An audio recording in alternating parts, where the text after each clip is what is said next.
I'm Dr. Matthew Morgan, philosophy professor at Thiel and coordinator of this project. At the outset, I'd like to thank first Dr. Hall for being with us, and also thank the members of our steering committee. Thank you to our host, Pastor Brenda Martin, who's the minister of this lovely church, and has welcomed us here today. Many others have worked to help us present this lecture to the public. Joni Murray and Pastor Roth, representing UPMC Horizon, Tammy Leininger and Chaplain Julia Frazier of St. Paul's Continuing Care, Dominic Lorenzio and Monica Adamitz at Thiel College, and Jennifer Broderick and Mickey Gula, who have represented Thiel Regional Health Foundation, and Dr. White, a recently retired professor of Thiel and a member of our committee at large. For nearly 20 years, under the guidance of Pastor Roth, this project has invited insightful speakers to our local community with ethical concerns in the field of medicine. Our mission has always been to provide the community assistance in acquiring a basic understanding of medical ethics and to better equip them for making important decisions in the course of their health care and their care of others. Moral concerns in the field of medicine has always been inevitable, not only in the theoretical realm, but in lived lives of all of us. We scheduled this particular topic for obvious reasons. We are in the midst of a significant public health crisis. This crisis is acute and has touched all of us in some way or another. But today's topic focuses on human needs at the end stages of care, a period where often the necessity for technological and physical care can lead providers to overlook the more human needs of life. We look forward to what Dr. Hall has to tell us in this vein. Dr. Hall has an MD and holds a Master of Divinity from Yale. He is the director of the High Risk Populations and Outcomes Division of UPMC's Wolf Center, an associate professor of surgery and staff surgeon at the VA healthcare system of Pittsburgh, while being a core investigator of the VA Center for Health Equity Research and Promotion. That is all to say that on both scientific and humanistic fronts, Dr. Hall is in the thick of this crisis with training in moral philosophy, theology, quality improvement, and health services research. He is clearly well prepared. A few brief comments on the technology being used for this special event. The need to limit contact because of COVID has led us to adopt a Zoom format for the majority of our participants. This is a first for us, so we ask your forgiveness in advance for any technical issues that may arise. Those who will be participating from cyberspace, we will have you muted until the Q&A portion of the event at 2 o'clock. During the event, if you wish to use the chat feature of Zoom to write out and post questions you may wish to ask during the question and answer period. Speaker. We will select as many submitted questions as possible to read to Dr. Hall. With those bits of technological protocol out of the way, it is an honor and a pleasure to introduce our speaker, Dr. Daniel Hall. Please help me welcome him to Holy Trinity. Well, it is an honor to be here, and sad that it is under circumstances in which we can't all be physically present, but really delighted. This is perhaps the most people I've been in contact with in a room, in a public space for some time, and I'm glad that we've been able to do that today, and thank you for that kind introduction. What I want to try to do in the time that we have today is address a problem which is sort of obvious, that humans are mortal, but that's something that somehow has slipped from view within portions of medical practice, and there's a uneasiness with death that healthcare has. Now, I also want to describe to you some of the work that I've been doing on frailty screening and creating something that we've come to call the surgical pause as a response to this. I'll give you some of the background for it, as well as some of the outcomes that we've been able to achieve. And then all of that work that's been going on at UPMC over the last several years has yielded, in the context of this pandemic, some unexpected fruit, in that pastoral care has been recognized as essential care by UPMC in a way that still is leading the nation. And I think that, again, I'll try to hook this all up together for you in a way that may hopefully tell a unified story. But to the extent that I'm speaking to an audience of students who are undergraduates or early graduate students, I want to give you a little bit of my backstory to make it clear that the twists and turns of a career such as mine are not necessarily linear in any way, shape, or form. This is me being baptized by my paternal grandfather. He was Presbyterian, which may explain the sort of oversized Calvinist bone in my otherwise Anglican body. And I grew up in the 1980s. I had a bike like that. I used a walkie-talkie like that. I was astonished to find that there was a sweater from LL Bean that one of the actors wore that I owned. And I indeed was a Dungeons and Dragons sort of rat. And so much so of a geek that I ended up gathering some sewage from a local sewage treatment plant, and with a partnership with a local college was able to isolate there from a bacteria that had a novel restriction enzyme that led me to go far in the state's science competition, which landed me at a better than average college. That's my freshman year dorm, where I had sort of decided that I was going to give God a rest for a little while because I'd been raised in the church. But in November of my freshman year, I turned to this, my prayer book that shows that I was confirmed in 1983, and proceeded to annotate it with all of the things that I had problems with, and landed myself on the poor chaplain's doorstep the next morning. That chaplain happens to be the Bishop of Pittsburgh now, my bishop in the Episcopal Church, and it's been an interesting way that the beginning of my life with God and ordained ministry has sort of come to an end there, but the hounds of heaven were working, and from there on I went off and did both this degree in medicine and in divinity, seeking ordination, thinking about bivocational ministry, of how there's overlap between the work of being a physician and being a priest. So much so that in 1999, in one weekend, I graduated from medical school. Then I was ordained deacon the weekend following. And the weekend after that, I reported for duty with my co-interns in general surgery here in Pittsburgh. At that time, I had written a small essay in this volume, attempting to try to articulate what bivocational ministry in general might look like, but particularly within the context of medicine and ministry. And it's been now 21 years, and I'm just about, I wouldn't say that I'm catching my breath, but it's been a long haul trying to figure out what this might look like. And I'm pleased to find that some of the things that I was intuiting even 30 years ago are beginning to take shape and form, but not in the way that I really would have expected. So again, some of you may have been familiar or encountered this guy, Johannes Haushofer, back in 2014 or 15, some notoriety because he was a graduate student there at Princeton and had the idea of publishing this CV of failures, because so often what we see on social media, so often what we see when we hear the kind introductions that people make is how somehow somebody made this undeviated linear path to wherever they are with way too many letters after their name and way too many responsibilities and positions underneath their name, as we began here.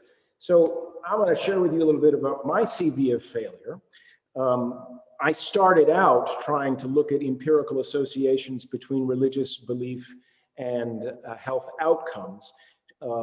Came up with a way of trying to measure religiousness in a way that I thought was a little bit more responsible to the theological understandings there, and advanced a philosophical critique of a lot of the research that's been done in this field, in trying to point out that studying aspirin is not quite the same thing as studying God, and you can't study God quite the same way that you study aspirin. And if there are plenty of smarter people than me and the others engaged in this work, if you could prove that God existed from a randomized placebo-controlled trial, someone would have done that from some time previous to now, but that's sort of it's it's a category error to think that one can study the two things in the same way. And I was trying to surface that, but that became quite clear it was much too narrow of a niche, specifically in a career in surgery that I was attempting to build. So instead, I retooled as I took my initial faculty appointment and tried to hold myself out as a surgical ethicist, trying to do the ethics and moral philosophy of specifically this dance that we call informed consent, which has become dogma. It is the third rail. You better be very careful if you want to try to critique this little bit of dogma. But at the same time, it's quite clear that what actually happens in practice and what both surgeons and their patients find acceptable rarely ever lives up to what the ethics eggheads actually think it ought to be. I thought that that contrast was something that was worth exploring.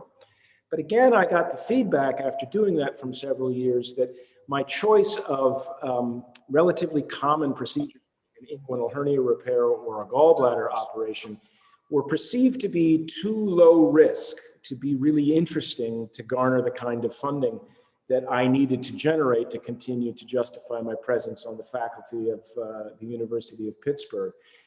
And in this time, I ended up sort of taking on a role of trying to improve the quality and efficiency of institutional review boards across the entire VA, which is basically attempting to try to improve the quality and efficiency of the federal government. That seemed to me to be a problem that would never be solved, but would allow at least a steady funding stream for me because it would never be solved, but I could make some small incremental improvements. But again, this is in the federal government and one person left, and with their leaving, the priorities shifted, and again, that didn't work out. But in each of these areas, over this period of 13 or 14 years, I developed things that I've used now, expertise in defining and trying to measure very vague and somewhat nebulous concepts like religiousness, which turned out to be a way of measuring what the heck is the quality of an ethics review board, how would you conceptualize that, how would you actually measure it. I got really into the understanding of what shared decision-making is and how that we can think about the decisions that people make and orienting them to normative goods and making them consistent with their own values, rather than just assuming the values that are implicit within the technologies that we are deploying. And through the IRB Quality and Efficiency Grant, I got exposed to the entire discipline of continuous quality improvement, Lean, Six Sigma, all of these business techniques that have allowed Toyota to really make great cars. Can we apply some of those same things to medicine going forward? Which has led me finally to work on this concept of frailty and the surgical pause. So with that basic idea, I want to now step back and begin with this concept of humans being mortal. And I want to start with some fiction to do that. Wendell Berry is one of my favorite authors as an essayist, as a fiction writer as well, and he has this collection of short stories called Fidelity. Really important word. It means to be faithful, to be devoted. It means to keep the faith. Also means to be trustworthy, not just to our friends and our family, but to our patients, to our clients. It comes from the Latin root of fide, which means faith or trust. It's also the word from which we get fiduciary, that as a licensed physician, I have a fiduciary duty to keep faith with those whom I serve. But it becomes challenging sometimes. This book about fidelity, or the short story, is about Burley Coulter, who is an old farmer, and he has some children, one legitimate, one illegitimate, and his illegitimate son, Danny Branch, finds him slumped over the wheel of his pickup truck and takes him off to the big city hospital in Louisville to have him treated and taken care of. But a few days later, this is how Wendell describes the problem.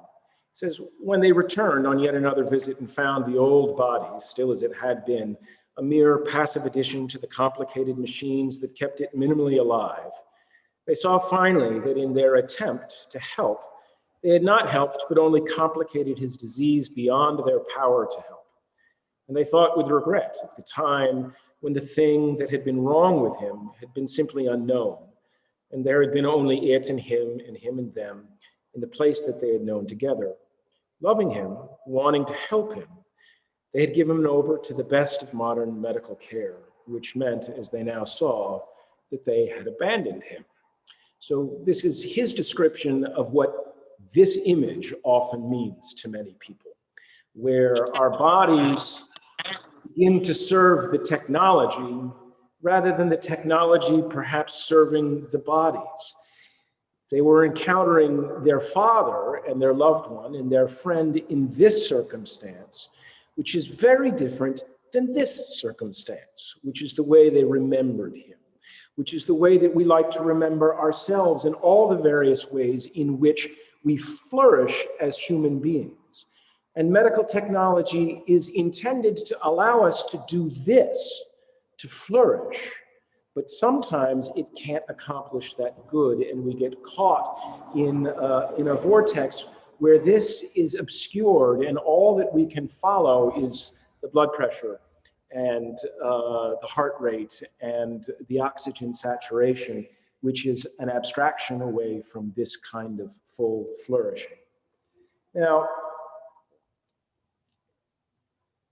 the story goes on with a rescue where his son Danny shows up at the big city hospital in Louisville and pulls his John Deere hat down over his head and his jacket up around him and slips in through the emergency room and grabs a gurney and essentially kidnaps his dad out of the ICU and takes him back to their farm. And up on the hillside in a place only known to Danny, he lays him out on a couple of old, an old door over a couple of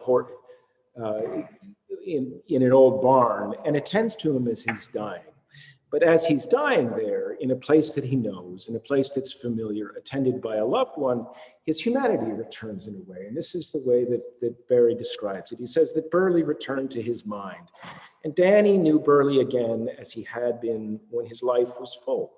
He saw again the stance and demeanor of the man, the amused eyes, the lips pressed together while speech waited upon thought, an almost inviolable patience in the set of his shoulders. It was as though Burley stood in full view nearby, at ease and well at home, as though Danny could see him, but only on the condition that he not look. There's something wonderfully dignified about that attending to his humanity, even as his life is slipping away. And it's a wonderful humorous story because, you know, I wonder if we can, is there a way to move this down away from the title so it doesn't obscure it? Being a member of a community is really important in all of Barry's work. And he speaks about the Port William, which is this fictional part of Kentucky, the Port William membership. And while Danny has been attending to his father's death, the inspector from Louisville is trying to find this scoundrel who has kidnapped this man out of the hospital. And the membership, who all know and love and don't know precisely where he is, but very much approve that he is where he is, have gathered in the local lawyer's office, who's a guy named Wheeler Catlett. And Wheeler Catlett steps up and holds forth and basically tells the inspector where to get off. He says, you know, once the machinery gets into it, then the money gets into it. Once the money is there, then come the damned managers and the damned insurers, and I'm embarrassed to say the damned lawyers, not to mention the damned doctors, who were there for the money before anybody. Before long, the patient is hostage to his own cure. The beneficiary is the chattel of his benefactors. So how did we get to that kind of problem? I suspect it's something that you recognize, perhaps in not quite so dramatic a way, but I suspect that there are times that you know someone or have know someone who does know someone who has been caught up in the healthcare system that has been attempting to do the best by a patient, but ends up defeating its own purpose in ways that are hard to completely understand. Now, I would suggest that the way that we got here is not a coincidence, because, props to the Department of Philosophy matters. It matters in three ways that I'm going to try to explain to you. The first is this concept called the Baconian project. And I also want to sort of try to highlight for you empirical medicines and our general culture's fanaticism and preoccupation with precision, which tends to avoid our attention from what matters and divert it to something that can be easily measured. And then all of this also entails a certain kind of impoverished metaphysic. And I'll try to help you understand what that might mean in just a second. So there's a great book written by Gerald McKinney, where he sort of uncovers, he does what Foucault calls an archaeology, to go deep down into the practices of medicine and expose the moral imperatives that are driving what it is that we do. And he articulates that there are really two things that drive what medicine does. One is an imperative to relieve suffering, and the other is to maximize autonomous control over our bodies, make it be such that we can actually accomplish what our minds set out to do, at least with regards to the use and care of our bodies. Now, there is nothing wrong in and of themselves with either of these two moral imperatives. They are good things to pursue. Yet what McKinney points out is that if you hook up those moral imperatives with a technological system that believes and actually promises and shows some evidence that it might actually be able to achieve in time, that given enough time, efficient technology will in fact eliminate disease and suffering. And he begs the question of whether that might mean that in fact, there we go, to accomplish those things through technical efficiency would relieve the human condition.